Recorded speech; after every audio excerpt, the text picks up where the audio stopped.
মিথ্যে কথাটি বলি বিশ্বের উপরে কেন নেন জানি না, এমন অবস্থা হয়েছে। ঠাকুরকে গিয়ে আমি কলাখানায় স্বৈরাচারের একটি টিপ গাড়ি ছিল, এই টিপ গাড়ি কে নিয়েছে? এইটা নিয়ে আমাদের প্রতিবাদ। কেন বাবা তোমরা কি নিয়েছো? কেন প্রতিবাদ করো? তারা কি তোমাদের আজকে কারাগার মানুষ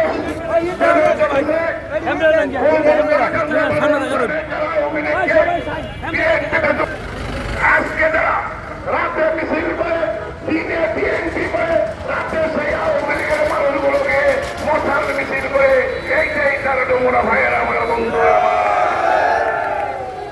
ভাইয়ের আমার, আমি আর কথা বাড়াতে চাই না। আমার একটা